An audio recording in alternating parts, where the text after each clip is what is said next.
Imagine real quick that you're a dockhand in the early 1300s in Messina, Sicily. A ship pulls into port, you walk aboard to unload cargo just like any other day.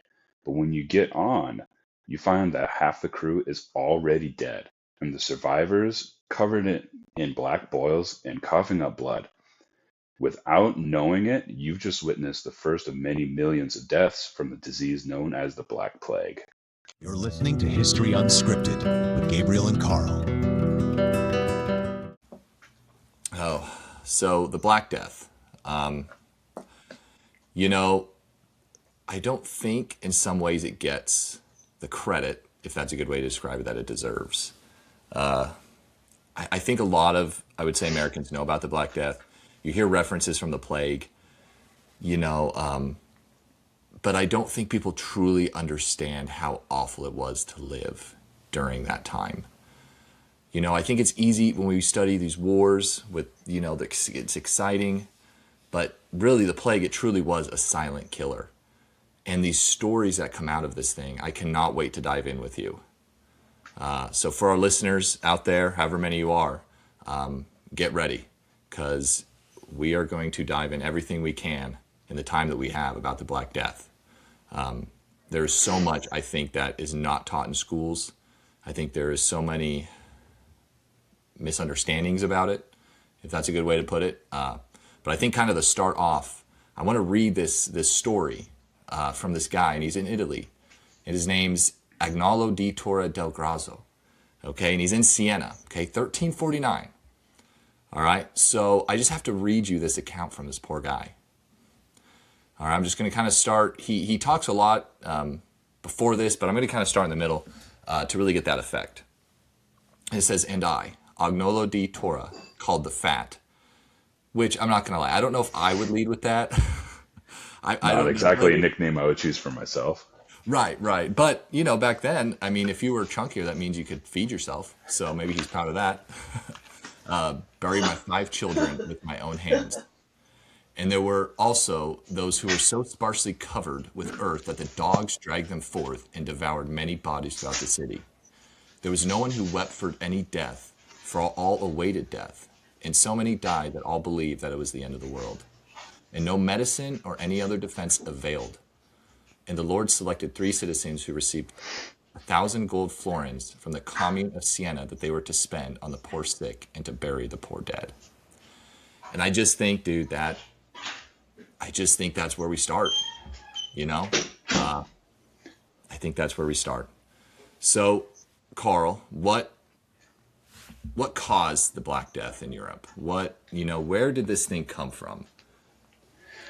Well, I think to your point earlier, that it's easy for us to kind of play down how bad this was because it happened so long ago, and nobody we know was personally affected by it, and so, like you said, it's easy to just say, yeah, it happened. Like so much of history. Yeah, yeah, pretty much all of it. You think, those people, not realizing that people today are exactly like they were 700 years ago. Right. But as far as this, it originated in Central Asia, and most historians believe it's from the steppes, where it never had a good transit opportunity. It was there, the people that were local dealt with it, but then it never had a chance to go anywhere else because of the sparsity of population until the Mongolian Empire came around and it connected everything and trade opened up. And so that's really what gave it an avenue to start traveling across Asia first. And so the disease is from bacteria called Yersinia pestis. And what it does is it attacks the lymphatic system. It attacks that first, causing that to shut down so then it can go to different parts of the body. And it's actually pretty easily treated, like with today's medicine. Like people die, there's people that die from the plague, because you can still get it, I think, through like prairie dogs, actually. Even in the United States, I think you can get it through prairie dogs, but you just take some antibiotics. But obviously, you didn't have that back then, so they really had no chance, because they didn't even understand what germs were. They didn't fully understand how this thing spread. But as you mentioned, it is trade, right? I mean, that was the avenue. Yeah, the first time where people across continents were actually able to connect and interact with each other. And I mean, we see it today when even when kids go back to school, they get sick, they're in contact with new germs, and we even live in the same country as each other, Right. let alone when you're isolated way back when. And like you said, with no real concept of how medicine works or germs work or sickness in general. Mhm. And you go across vast distances and you encounter so many new things. It's so easy to get for something like this to spread. Right. I actually, some of the research I found was that it came from like the marmots first. Like this, such a deadly like variant, I guess, for lack of a better term, actually came from like marmots. But you have to think something has to cause these rodents to go out, and then the fleas, right? Because it isn't the actual rodents, it's the fleas from the rodents that kind of Yeah, and start. it's not even the fleas themselves. It's kind of like malaria in mosquitoes. It's Mm, not the mosquitoes themselves, it's the mosquitoes carrying the bacteria that causes the sickness. right. So I don't know if you, I don't know if we want to get into, I guess, because we know it spread through trade, and you have trade giveth and trade taketh away, and that is one of the deadliest things, with trade. It's not necessarily the war, right? It's not necessarily the conflict that comes from the trade. It is those diseases that spread, with the Black Death probably being, I think, one of the easiest to see. But Europe was also super susceptible. It just the way, when it comes to Europe, like the living conditions were so horrible. You have these people crammed in these homes. I mean, you can only imagine the amount of rodents in there. So did Yeah, you, like, in your research, did you find anything, I guess, about like the living conditions in Europe that made it so easily spread there? yeah, mostly crowded. Right. There wasn't enough space for people to be clean. Hmm. And they didn't have much concept of hygiene. And so they, in the morning, when they would wake up, they would dump their nightly refuse just out onto the street. Right. Classic move. And Classic. yeah, yeah, tons of people do it today. Everyone knows it's the best. And then horses, through travel and stuff, they would do animal things and just go wherever they felt necessary, and Hmm. no one would clean it up. But you still had people that would live on the streets. Right.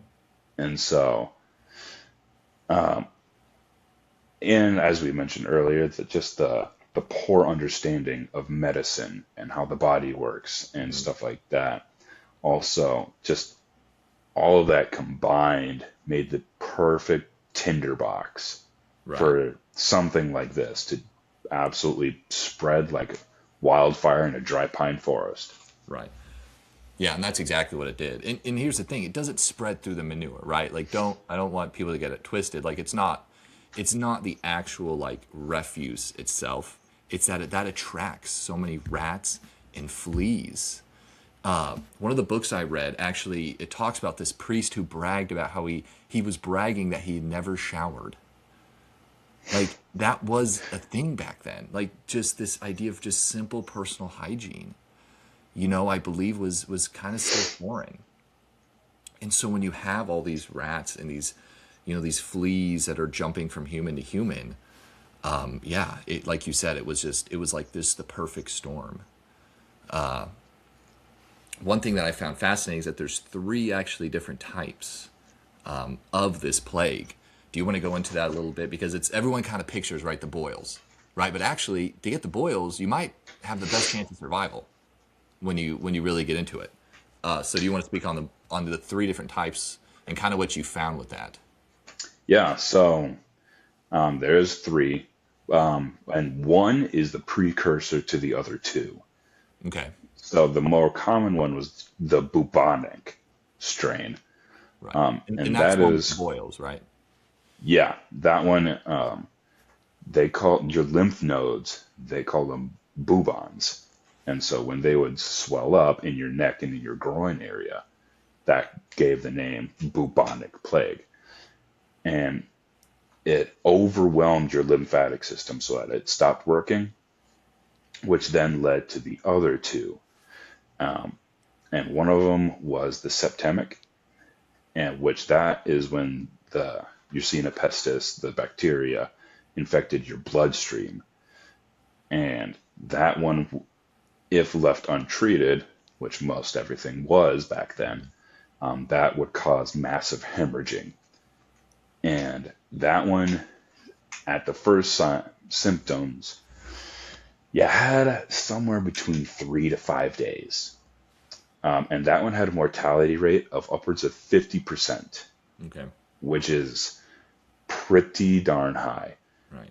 But actually, and that was the most physically, I would say, grotesque of the two, because that one, because of the hemorrhaging and the loss of blood flow to your appendages, your fingers and toes um, started turning black, Right. hence the name the Black Death.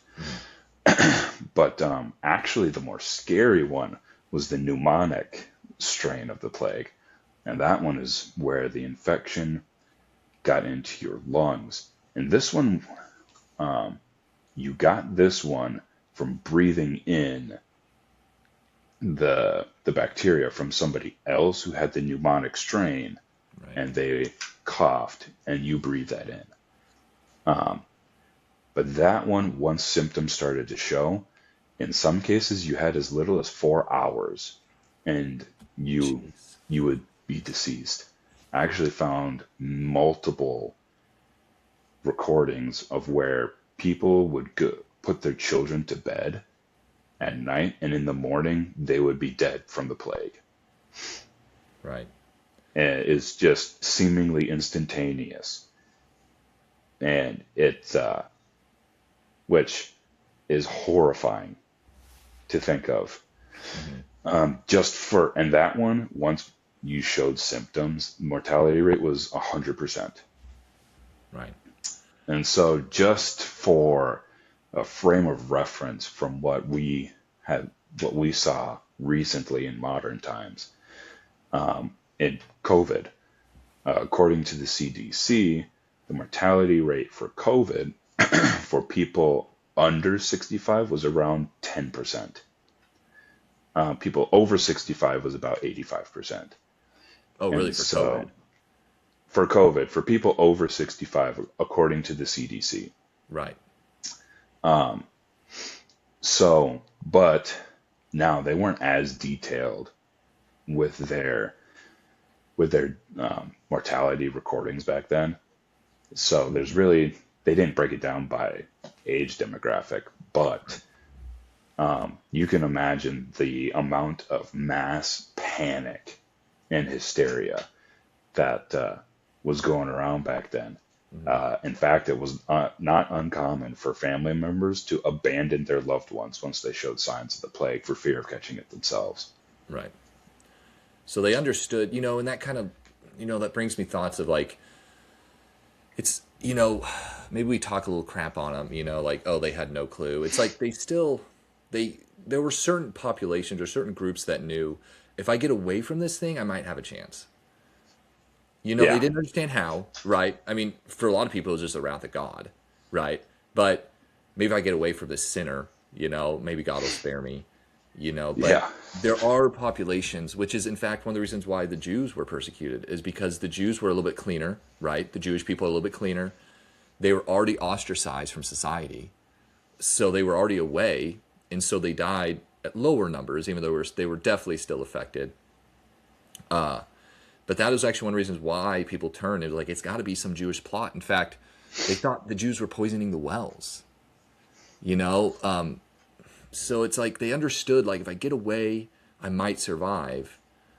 You know, but I guess I'll ask you. I mean, let's put ourselves in the shoes of these people. I mean, Carl, like, you have kids. I mean, you just don't know, right? Like right now, you would probably say I'd stay with my family. But Yeah, what after you would like to say that you would. right?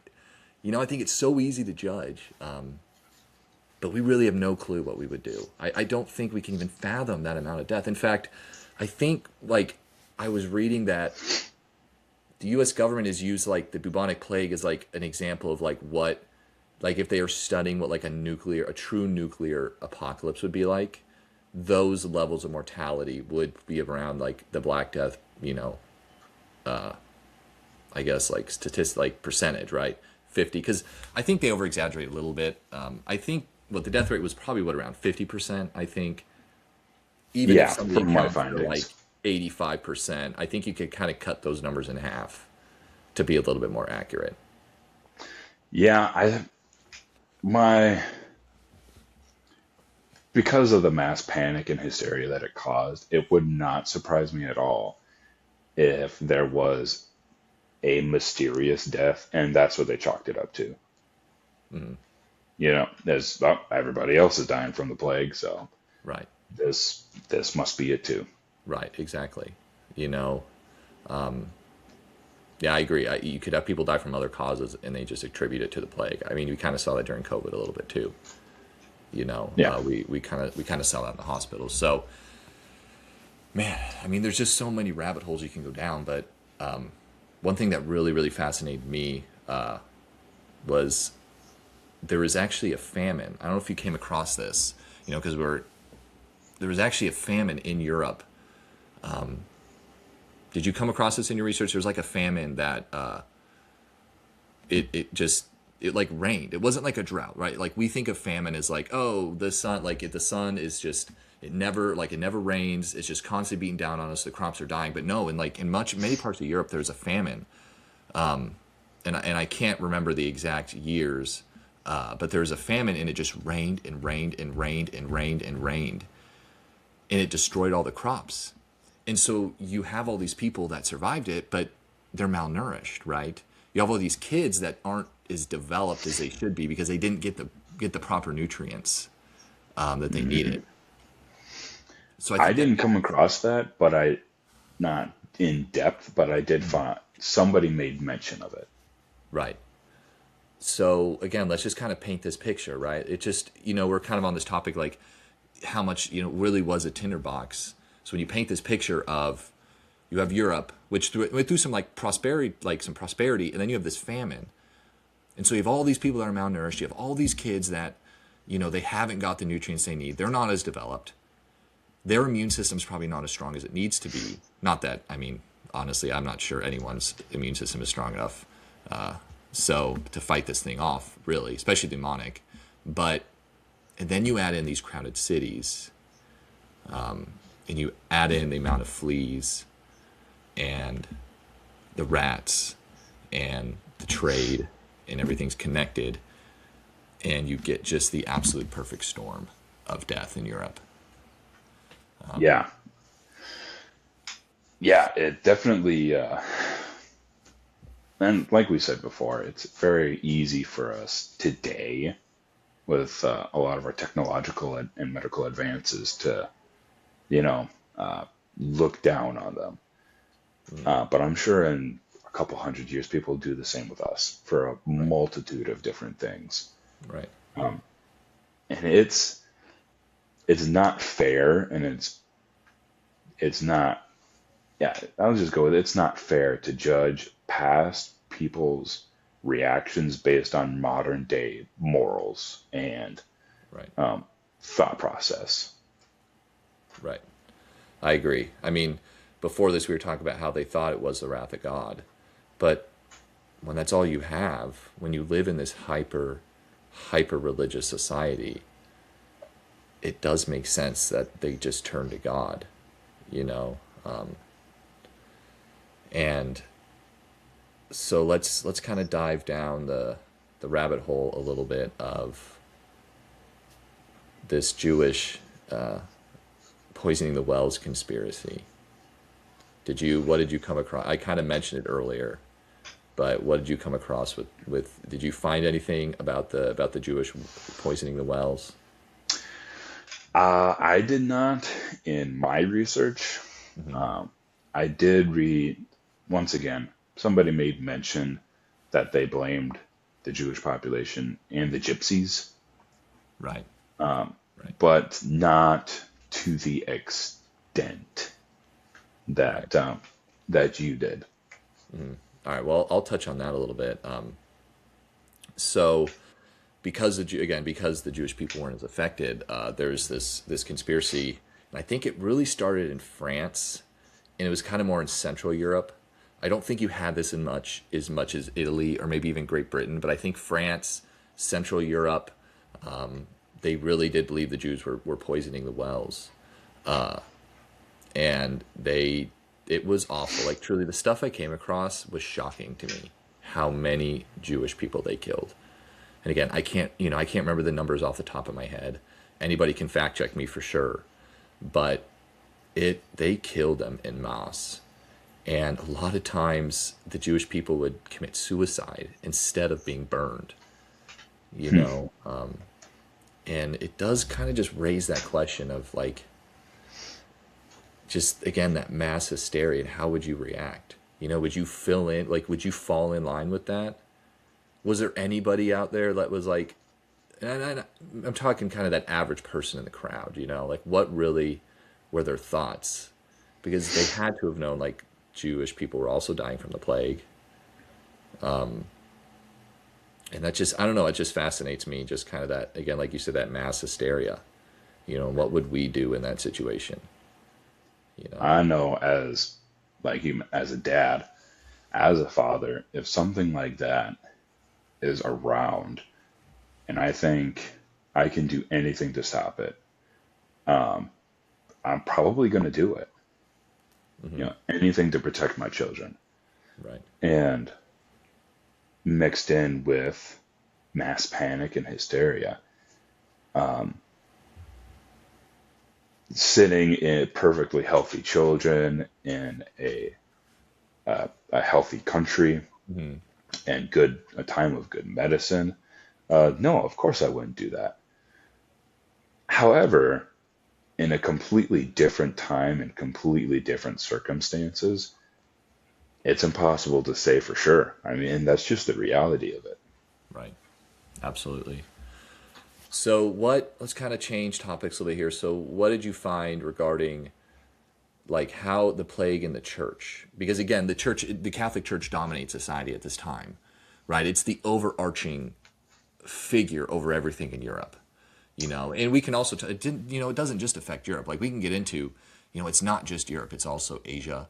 I mean, and the Byzantine Empire was affected as well with the plague of Justinian, which they've now found out was the plague, the Black Death. But again, when we focus so much on Europe. Well, let's talk a little bit about what effect did you find that it had on the church? Because you got to think like imagining COVID, like people don't trust their institutions anymore because of COVID, right? Like Yeah. the trust in a lot of the institutions that we once did is gone. So did you see that? Did you find that in your research? Yeah. Big time, actually. Because, like you said, the Roman Catholic Church at that time had more power than kings did. They appointed kings at that time in history. So, one excuse people came up, one reason that they had for this plague was that it was God's judgment upon them. And Yep. so, naturally, when you think something is God's judgment, you look for answers in the church, the place where you go to, commune with God and be with God. And so that's where they went first. Well, what happened was priests who were true men of the cloth, and were good priests would perform the last rites on the dying and then contract the disease themselves. And then they were some of the first to go. And Mm. so the church, in trying to fill vacancies, lowered the standards to get in. And then they also decreased the time for education to then be put in charge of a church. And so anytime you lower the standards of any kind, you're at deterioration is inevitable. Right. Once Absolutely. compromise sets in, it's a foregone conclusion. And so what happened was, yeah, there was priests out there, and yes, these vacancies were filled, but the men that were put in those positions were far less quality. And so they pretty much stopped doing any last rites. Mm. And so, and they would also, if they heard of the plague moving towards their town, they just abandoned it Hmm. and they just ran away. Um, and so then a lot of the common folk would say, well, he's a man of God. He's supposed to be leading us in this time and giving us comfort, and he's abandoning it. Like, what hope do I have? Why Mm. should I believe that if clearly this person doesn't believe what they're preaching either? Right. And so, and then people put into position of power who have less than quality character, the one of the first things that sets in is greed.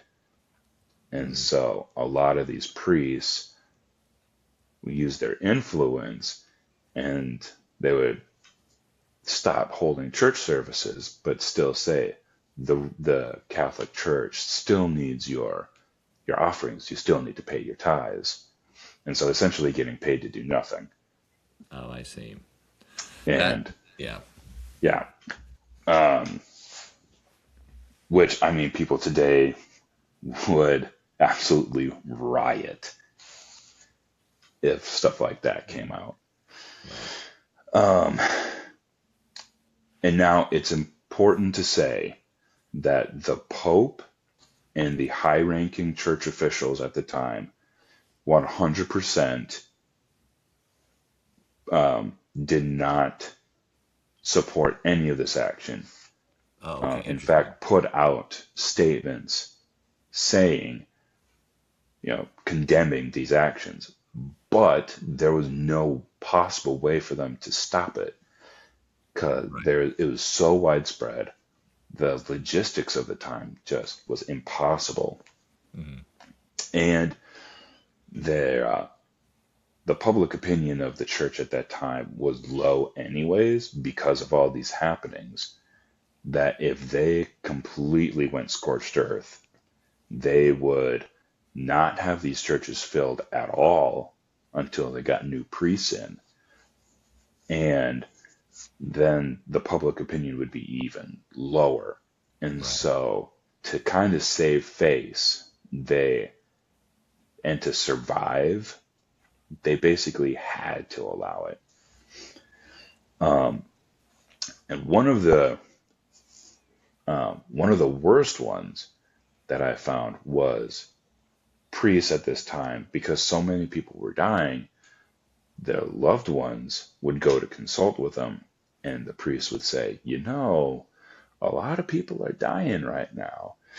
Jesus's hands are pretty full. If you paid a little bit more money for indulgences, you Jesus might be able to hear your prayer a little more, and Mm. your loved one might get to heaven then. And so, um, a lot of these practices that started in the Black Plague during this time, when the Pope would die and then the hierarchy bishops and stuff would die off, and then these people would get elected and climb up the tower, and the whole thing kept going. 200 years later, a man named Martin Luther came along and had a problem with all of these practices that at least in my research, most of them started around this time. And that's what led to the Reformation and Martin Luther nailing his 99 Theses. Wow. That's fascinating. I've always wondered, but I hadn't really dug into much about the Black Death's impact on the Reformation. Man, that is Yeah, fascinating, actually. How, again, the church that you want to trust, right? Spreading God's word is using this as a way to make money, and so, yeah, I can understand why trust would absolutely fall in the institution of the church. And again, yeah, people can't read the Bible for themselves at this point. So they don't yeah, even get that comfort in going to their Bible like we get to do today, right? For Christians. yeah, They're just listening to these people in these sermons. And again, yeah. It was all in Latin. right. So it's not even in your same language. So it's so inaccessible to these people. So yeah, for all they know, it is the wrath of God, right? For all they Yeah. know, it is. Like they had no clue it was, just don't cough on that person, Don't, Hey, clean your the house place so that's you don't really have like dirty, 8 million don't go there. fleas in your home. They did. Yeah, I don't like to use the term brainwashed necessarily, but I think they kind of were, you know. So thank God for yeah, Bible. Okay. But let's kind of jump to other parts of the world, because this is not something that just affects Europe. What did you find? Like you were mentioning some things about in Asia too, in like because it spreads both ways, right? Anytime you get these marmots and they're, then the fleas jump onto the people. Then again, next thing you know, it's not like everybody's living in squalor, but the conditions aren't great all around the world. So everywhere is susceptible to this kind of outbreak. So let's kind of compare that. Like everyone, we know what happens in Europe, but what happens around the world? And again, if you want to, I can even start with the plague of Justinian that happens in I think the 500s, which a lot of people, accredit with kind of the downfall of the Byzantines, or at least the weakening of the Byzantines. So did you come across yeah. the plague of Justinian much? Uh, no, I didn't. Okay, so yeah, it's kind of the first, I think, major outbreak because it is. It's like I'm actually tell you what. Let me just do a quick Google search so I get my years right. The plague of Justinian. Let's see the years. Yeah, 541 to 750 Common Era, and it was this recurring bubonic plague caused by this bacteria. Again, kill rate of 25 to 50%. And so this thing has been around a long time, and Yeah, it's not it's just a European problem, as we've kind of discussed, where it starts in the steppes. But what did you find, kind of moving eastward, right? Where instead of moving east to west, we're kind of going west to east here. What did you find? um, it it was just as devastating. Um, I think two parts of why we don't hear about it's affecting Asia quite as much is I think the primary reason is us in America. I mean, we're European descendants by Right. and large. And so, it affected our ancestry a little bit more directly. And it seemed like there was less um, documentation on it Okay. Okay. at the time. And Okay. so, but I think partially because a lot of Asia at the time was controlled by the Mongols, Right. and Right. they were a nomadic tribe. And Hmm. typically, nomadic people don't keep records of their peoples as much as Right. established Right. civilizations. Yeah. Like you take somebody like the Huns. Yeah. We don't find as many documentation about the Huns from the Hun Right. people. We find They're them not from, writing as they're going. They're just drinking horse milk and killing dudes. yeah, I do pretty two things. I much. kill dudes and I drink horse milk, and I'm all out of horse milk. It's just Two guys living life. Yeah, dude, that's peak. That's peak. Like, women hate to admit it, but let's be honest. Like, that's peak human form. To every male fantasy. Or male form. Yeah, that's peak. That's the peak male fantasy. Drinking horse milk and killing dude and throat singing. Imagine before an arrow from 300 meters out hits you right in the heart, you hear the Mongolian throat singing. And it's just two guys high five and go, oh, I told you. Yeah. You owe me $5, dude. I said I could hit him. So, okay. So, yeah, back. So, yeah, the Mongols aren't writing down as much stuff. So maybe they're not recording as much. No. But there is a lot of that. What we find is from the Chinese. Okay. And mortality rate is about the same in Asia as it was in Europe. Okay. In fact, according to an Egyptian scholar, excuse me, let's see if I can pronounce this right, Yeah.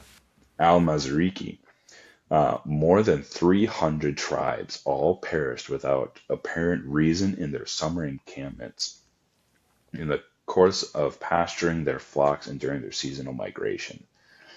So, in the span of about 16 months, he's saying that over 300 tribes just vanished Wow. And around do they this time. credit that to the plague? They credit it with the plague because there was no signs of conquest. Oh, I see. And So they really, just disappeared right. as if these aliens could have came and sucked them up for all they know. They're just gone. Really? So they didn't find any dead bodies, or they did find dead bodies? Like, He didn't go into detail about that, right, but like I said, there was no signs of conquest. right, There wasn't any like broken huts and broken housewares. right. I see. Well, yeah, again, you think of what would kill people at that scale, right? You think of 300 tribes. I mean, let's say they even have 100 people per tribe, I mean, I'm no math scholar by any means, but that's a lot of people. And to kill off, presumably, that many people, it's probably at this time period going to be the plague, you Yeah, know? Man, yeah. I mean, yeah, you would be forgiven to think the apocalypse was on its right, way. right. I also found that it's credited with the downfall of two empires Yeah, okay, I think I and know the where you're going with this. severe Yeah, weakening right. of another. The Golden Horde, Oh, which was a sect of the Mongolian Empire after Genghis Khan died, and it split off into the different khans that served under him. One was the Golden Horde, and that's in modern day Russia. right. And actually, um, the Golden Horde kind of that's where this whole thing traces back to, because Mm, they were sieging city of Kaffa, which is yeah. by the Black Sea. We probably should And have they were started with those. sieging it for months, Right. and then they got reinforcements. Mm, And those reinforcements is what brought the Black Plague to the army, and then that infected the city. And then right. when most of the Golden Horde's army died and they left, trade opened up, and that's when that brought the first outbreak to Sicily. Right. And it wasn't actually we talked about the Silk Road, which played a big role, but the guys going from Kaffa to Sicily, they were on boats. Yeah. So really that sea trade. And people, I read that, again, here we are back in Europe, and that's fine. That's the point of this podcast is we're just talking history. But when they go, like, they aren't closing up their ports fast enough for these dudes to like get on shore and like die essentially and then spread it. So it's Yeah. like the information just isn't quite spreading fast enough because they're trying to port, right? Like that's the goal. And they're just not like some places just aren't closing up quite enough for some of these dudes to get on there and essentially die and spread it. And it just spreads so fast. it spread so fast.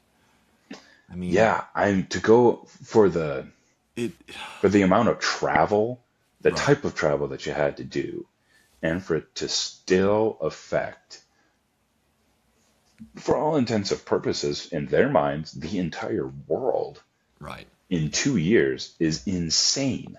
Yeah, because it didn't last that long, really. I mean, it essentially killed off so much of the population.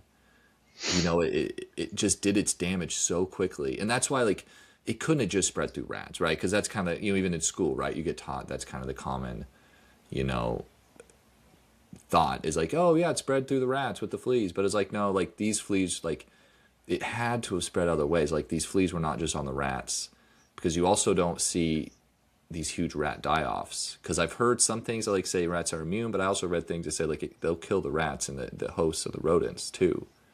So you don't have these recordings, especially in Europe, of these massive rodent die-offs, which in the book I read is one argument that this flea had to have been jumping from person to person to person, and then you had to have the mnemonic, which is just spread through like particles in the air. Yeah. I mean, and people are talking. Oh, People are, I don't think sickness is picky. You right, know, exactly, it's not gonna right. look at an able host and be like, you know what, that one has red hair, and I really prefer my victims to Yeah, be blonde. right, It doesn't care. yeah, It's indiscriminate. right. And that's why there's plenty of cases. I mean, it was young, it was old, it was rich, it was poor, it was everybody. I think there's an account of like a king or something, not a king, or like a priest or a king or some sort of leader. He like they thought that fire, heat maybe, would kill it, and so what he did is he sat between these huge flames, and he actually never got it. But you know why he never got it? Not because flame and heat killed the bacteria. It's because the heat kept the fleas away, Yeah. and probably the people. So that is a That's crazy thing because they would light these bonfires on like the corners, right? And just imagine you're living and there's just these massive bonfires going on, and the smoke, and and just the heat, and you're thinking, well, maybe I got a shot here, but in reality, no, that's not. And also smells. Did you come across that too? Like how they also thought it spread through like bad smells, which again isn't that like really when that isn't too far off. This idea that like if no. I smell something bad, it's like, well, you're smelling this human who's also then breathing on you, or their flea just jumped on you and bit you. A lot of what I found, I was like, oh my gosh, you're so close. Right, You're you're so close to figuring it out, to getting the exact right cause. It's like, just one step further. right. But yeah, the smell, the refuse itself, I found that, and I also found that one remedy that they had was bloodletting, Yeah, I've come across that too. Yeah, and the bubons, the swelled lymph nodes, they would ooze blood and pus. And so what the doctors would do is pierce it or cut it so that it would drain, but hmm. then they wouldn't dress the wound. Oh yeah, I've heard that too. Yes, And yep, so then that would get infected and just yeah, make everything so much worse. right, right. Uh, so yeah, Band-Aids, man, Band-Aid wasn't around back then. You remember when you were a kid and it was like, it didn't matter what you're hit with. It's like if you just put a Band-Aid on it, it was like instantly going to make it feel better. It's like a total Automatically no-brainer. better. But back then, truly, a Band-Aid could have saved your life. And that goes through, we talked before making the pod that these people, like, they still, like, then you fast forward to the Civil War, right? And they're still kind of doing the same stuff, you know? They still don't know. So it's hundreds and hundreds of years that people are going and they just don't truly understand, how are these people getting sick? Why are these people getting sick? And I find that very, very fascinating. Who was the guy? What was the Yeah. guy that found germs? Because we gotta like that dude. That dude needs to have his own holiday. Who was the guy? Oh, Discover. we're definitely gonna have to make an episode on him Yeah, because he was a So fascinating study. yeah, it was Louis Pasteur, yeah, proved that germs cause spoilage and disease in 1860s. So Right around the time of the Civil War. right, but just not quite quick enough. Which maybe we'll make a podcast about the Civil War, and we'll definitely revisit this topic. But let's kind of dive into, we try not to go over an hour, but let's kind of dive into like what effects. So the plague hits again. We've talked. It spreads very quickly. Tinderbox in Europe, super susceptible. Tons of superstition. People are blaming the Jews, but then it's kind of just gone.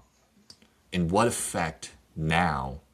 Let's spend about, if you need like 5 minutes, like what effect does it have on this new populace? Because it might surprise some people that if you're a peasant and you survive the Black Plague, you're actually going to do pretty well. Yeah, actually, if you survived it as a peasant, you gain more power Yeah, because there's a labor shortage, yeah, and so the serfs just um, demanded higher wages and better living conditions because all of a sudden they didn't have to work for any one particular employer anymore. You yeah, know, they had so much more choices, and so they started demanding more. absolutely. Especially, I think in England too. I mean, you think of how tiny England is and just how cramped people were in. You think the feudal system dies, right? I think the bubonic plague, the end of the plague, is the end of the feudal system. And so what this does really is it truly kind of makes room for the Renaissance. Yeah, yeah, you definitely saw a big shift in art Yes. at Yeah, that the art. time. Man, that's a whole other thing. Yeah, the art during the Black Death, just death. I mean, which makes sense. I mean, that's not surprising. Yeah, But then you see a shift in the art and the literature, and it does make room for the Renaissance, which yeah. leads to the United States of America. So, if you go far enough down the line. When I was doing my research, it seemed like the the artists at the time, the paintings, they didn't try to depict death as like, at least some of them, as like a horrible, monstrously scary thing. Hmm. It was more of a reverence of life. Yeah, that's a good way to put it. Yes. They just appreciated life and the beauty in the everyday, the mundane that they have. Right. And so then that led to pictures, where people are just in the park or just outdoor scenery. Hmm. And even memento moris, like reminders that death is always present. Yeah. No, I think that's it. And so, is to kind of wrap up, is awful as this time is, and I hope we've painted a picture, for our listeners about what it was like. There is some good that comes out of it, and it's kind of morbid to think about, but that's the thing with history is you just kind of have to appreciate it all. And it's easy to appreciate it when I'm sitting in my room with my AC, but appreciate what people went through, you know. They've built the world we live in. Even their deaths did, which is kind of a crazy thing to think about how someone's death has built the world. Not some, like one singular person, obviously, but just, even death has built the world that we live in. And so I hope everybody kind of appreciates that and appreciates what people have had to go through. So, Death is a very powerful motivator. yeah, absolutely. It, as much as ambition drives advances, the fear of death drives it just as much. Right. And so, yeah, when you have mass dyings such as this, you also typically have mass progress. Right. Right. So, all right. Well, that'll wrap it up for now. We're kind of getting this podcast off the ground. We hope we have some viewers out there, and we hope you guys subscribe to see what else we want to talk about. So I'm Gabriel, Carl? and thank you guys for listening.